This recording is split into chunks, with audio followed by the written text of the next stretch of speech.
Every man and a dog here to see Lilo and Stitch. Bloody hell.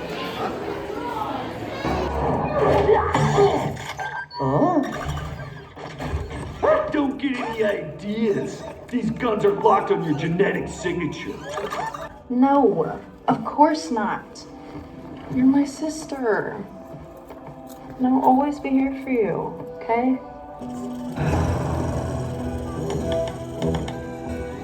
One.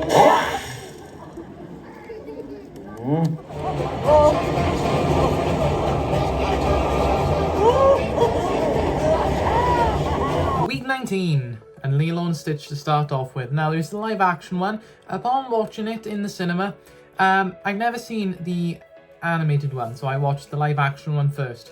And so obviously, it's my first impression. I thought it was good. As far as live action films go, it wasn't bad. I know they changed a few things, like Pleakley didn't don the disguise of a woman, but I feel like cartoons can get away with that more because it's unrealistic. But when you have live action, it's kind of like, it's cartoon logic really. If I put on glasses and a mustache in a cartoon, completely different person. If I did that in real life, it's just me with a glasses and mustache, you know? So I feel like you can excuse them on that front. Maybe they could have put more of an effort into maybe, I don't know, giving him a wig. Maybe, I don't know. Or at least even just made him shape-shift into a woman. Maybe that would have been better. Again, upon watching this, I thought it was completely fine. I've obviously never seen Lilo and Stitch, the animated one. So, first impression, I enjoyed it. And I'm going to give it a 7.5 out of 10. I thought the story was nice. I thought the CGI was alright. For once, it was good quality. So yeah, I really enjoyed it. Okay, it's Monday the 26th. Earlier today, I watched the live-action Lilo and Stitch. But that was actually for yesterday because I was a day behind. So, live-action Lilo and Stitch. And now we're watching for today the animated one. Which I probably should have done it the opposite way around because the animated's the original. But it has worked out that way, so this scene is directly out of the live action one.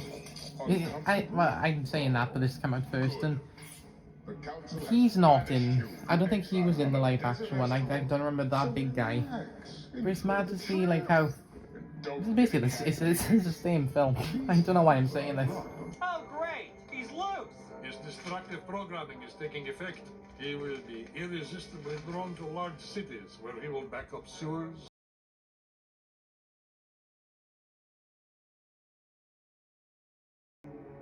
This is my family. I found it all on my own. It's little and broken, but still good.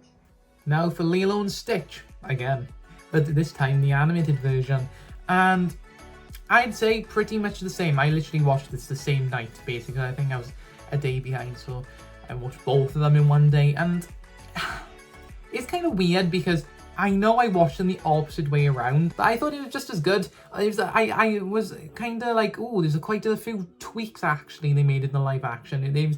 They are the same film, but also I'd say very different as well. Because quite a few things were changed upon me watching the animated one. I realised like, oh, they've changed quite a bit. So it was it wasn't the same film. I got the enjoyment of seeing a fresh version of it. So I enjoyed it. I'm going to give it a 7.5 out of 10. I don't think I would pick one over the other. I think good. And I know maybe a bit hardcore Lilo and Stitch fans will be like, how can you rate the remake live action the same as a classic? Well, you know, I watched these both the same day. I got no nostalgia to either of them. It's my opinion. My series. For a second. Is this boring to you? Over the last decade, Carl Casper has somehow managed to transform himself from the edgiest chef in Miami to the needy aunt that gives you $5 every time you see her in hopes that you will like her. I came out to LA for a Clippers game once, and I think we had a couple drinks and we went to Islands. I think she had... What happened between I don't even, you know, it doesn't matter. Here's what happened. We're talking about a white-on-white 88 Chevy Grumman food truck. It's a blank canvas for your dreams. Keep going. Go, little man. Go with the chili vinegar. Good job. Hold on 1 second. It's coming up. Perfect. Here you go. Chef. Jon Favreau's in it. I really enjoyed it. I think also Robert Downey. Was Robert Downey Jr. in this? I thought it was good. The story was good. I really enjoyed it. It was funny a lot of the time. And it was about this guy. It's about this chef who has a critic in a restaurant who criticizes food, and he blew up on the internet, and he kind of got cancel cultured. And then he got a food truck, and he went off and did his own thing with his partner and his son, and they traveled the country selling food, and it was great, the business, whatnot. I think the story was good. The relationships between the characters, I really enjoyed it, especially between the father and son. I thought it was really well done. A really interesting concept as well, following a food truck. I thought in a film. I thought it was very good, done very well. So I think it's an 8 out of 10 film. I thought really good. Really surprised me, to be fair. I enjoyed it. All these films, and I'm gonna give you a few seconds to guess which one I'm gonna watch. If you guessed Wedding Crashers starring Owen Wilson, you were completely right. You know you make me wanna... Oh no. Oh no. Oh no, the glass is gonna... I just watched Final Destination, I can't do this. The putters around the house. Aunt Liz sends her best, she couldn't make it. Oh, yeah, I know. She's dead. That's what we call a sack lunch. Nom, nom, nom, nom, nom, nom. And a nice preview of what marriage is going to be like with Ike Turner here. Oh, yeah, here goes. Show that with the Dalai Lama, jackass. Wedding Crashers, Owen Wilson film. I enjoy Owen Wilson films. I think they're all... A lot of Owen Wilson films, from what I've seen, which is quite a lot, really nice films, and I thought that Wedding Crashers was one of them. It's funny, and this is one more of the Owen Wilson's comedic side. Really enjoyed it. It was a stupid concept, really, but I think it was done well. The execution was done in a funny way. I enjoyed it. Got a good few laughs out of me. And then I also build the story on it as well, the relationships between the characters, and how he falls in love, and then it gets revealed that he only did it through crashing a wedding for like free food and stuff, and to get with women. But then obviously it's a film, so it all works out in the end. But the way they develop the characters and the bonds all through crashing a wedding, I thought it was done well, and again, really funny, and the dynamics worked well. So I'm gonna give it a 7 out of 10. Alright guys, we are watching Fear Street Prom Queen because it came out this week, and me and this little rat diva we watched the first 3 last year, so we're watching Prom Queen now.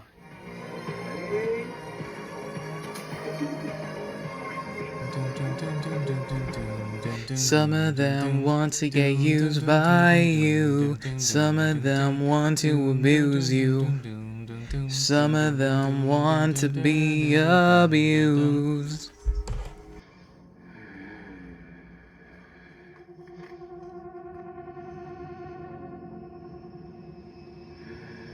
I was really looking forward to Fear Street Prom Queen because obviously last year in my 2024 100 films video, I rated all the 3 Fear Streets me and my sister watched, and I did really enjoy them as well. So Prom Queen is a fresh tale in this universe. It's set in the same town, but it doesn't follow the same characters or the same what's been going on with the monsters and stuff. It's a fresh start with really it's kind of like a Scream type film instead of the big monsters and stuff. It's literally just 2 serial killers. Well, not, I wouldn't say serial killers. It was a family of just deranged, obviously the prom queen, and then her mother and father. They like kind of kill the prom queen so she can win. I thought it was a nice change on the formula. I enjoyed it. By no means is it perfect, but I got to sit down. I enjoyed it. I watched it with my sister, and for that, I'm gonna give it a 7 out of 10. I really just had a nice time watching it, and that's what a film is supposed to do. Sometimes it's nice not for a film to be a cinematic masterpiece, but just to have a nice sit down with a friend, family, and just have a nice time watching it. I said nice time watching it about 10 times, but there we are. Shut up, Shrek. We watching Hell of a Summer, bro. Just don't ask what website we're using. Isn't that right, Eva? Ask no questions. It's Wade Whipple from Salt Knuckles. I hope nothing happens to Wade Whipple. Let's get effed up, but let's also remember, the camp has very strict policies against parties. Just no drinking, no smoking, and, most importantly, no Game of Thrones spoilers. We're not safe here. We need to leave. Right now.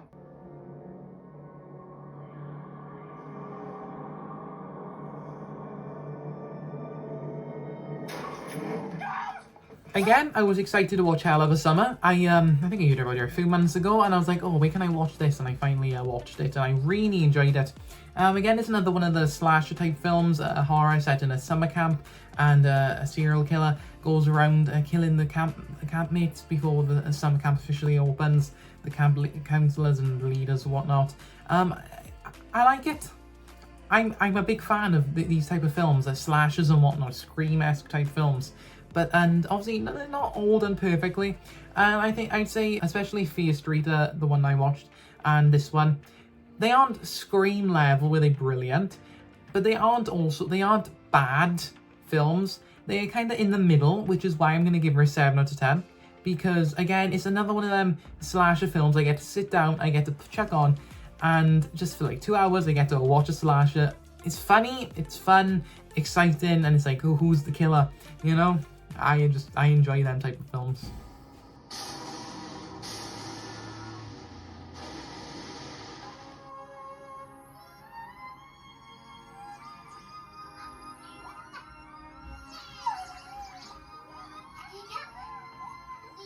Conducted by me, the lovely reporter at Jessalina. Directed by yours truly, Jameson, and photographed by...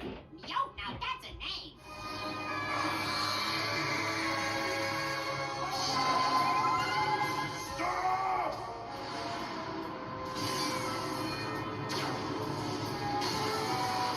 Bit late, but happy Pokemon Day. Now, if you're going to expect me to remember the name of the film, then you're bloody mad. Darkrai has a lot of the attention put on him. Obviously, because I feel like every mythical has a film based on them, especially like even after modern times, like Zarude and stuff. Again, the story was great. Team Rocket's fantastic in it. You always love Jesse and James. I probably love them just as much as Ash, maybe a bit more, but really enjoyed it, so I'm gonna give her 7 out of 10 because, you know, it's a Pokemon film again, not a cinematic masterpiece, but it's something you can sit down and enjoy. It's Pokemon Day, enjoy. Last but not least, this week we are gonna watch The Wild Robot with Pedro Pascal, I think's in it.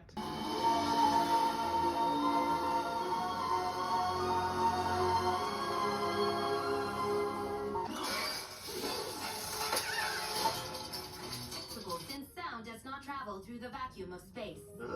But she still heard him because she was listening with a different part of herself.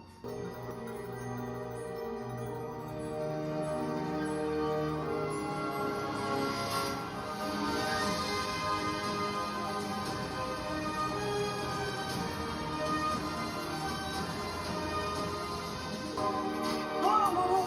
Don't you hate that? I have everything I need. All power to exterior. I love The Wild Robot. Wow, it's a really beautiful film. The animation is beautiful. The story is just as beautiful as well, where a robot comes to a remote island and, well, it crash lands really, and it can't get back, so it kind of adapts to the natural life, and it's kind of a really big contrast on electronics versus nature, and how the electronics, the robot evolved to embrace nature, and he obviously made a duck friend and a fox friend, voiced by Pedro Pascal. Again, it's Pedro Pascal, you love Pedro Pascal. But it's a really heartwarming film because it goes through the journey of really the duck's life and the bond between the fox and the other wildlife. Kind of, it's like nature coming together and working alongside technology for once instead of crashing. Obviously, you could kind of say it's a message, but also maybe not overly message. Don't think too much about that. But I thought it was a nice film, really enjoyed it, so I'm going to give it an 8.5 out of 10. The devil is born again.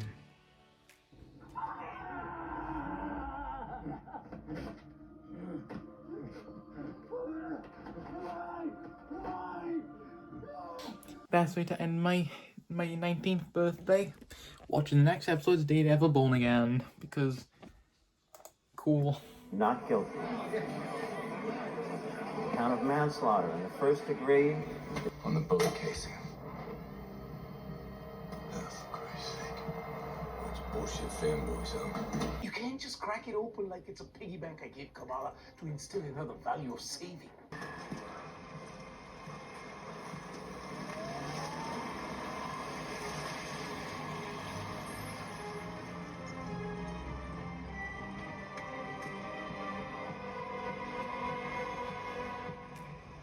Oh, I love Daredevil Born Again. Absolutely loved it. Let me just say, the opening, killing Foggy off right away, that really, not only did I as a viewer love it so much, and I was shocked. I felt so many emotions in that scene. Really gritty dynamic from the start. I really like that. I want to take inspirations from that.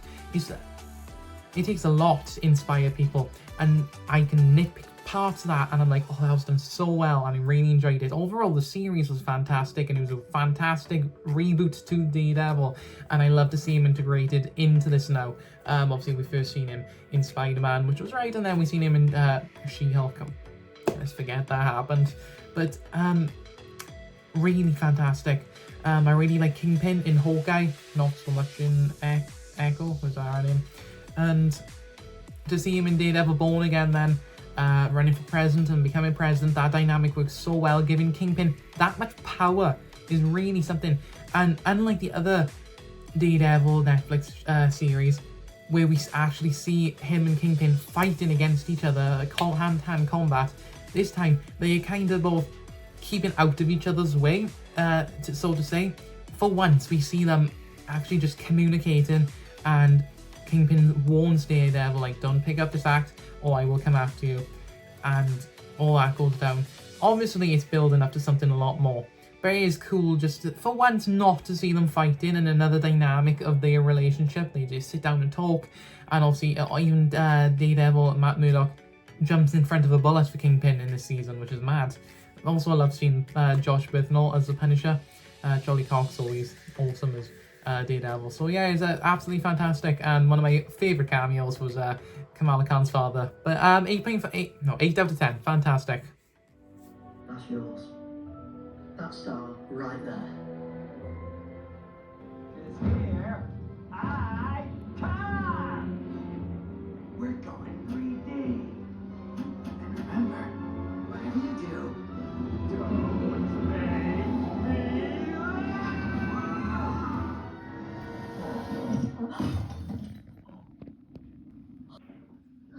That's it. I've got you. Doctor, is that you? 400,000 years ago, what was the planet called? It was called Midnight. I've been here before. Just this once! I'm a doctor. I'm a time. When you fire that first shot, no matter how right you feel, you have no idea who's going to die. People need us. So why are you here? I've been popped out of my timeline because there's a great big time schism on its way.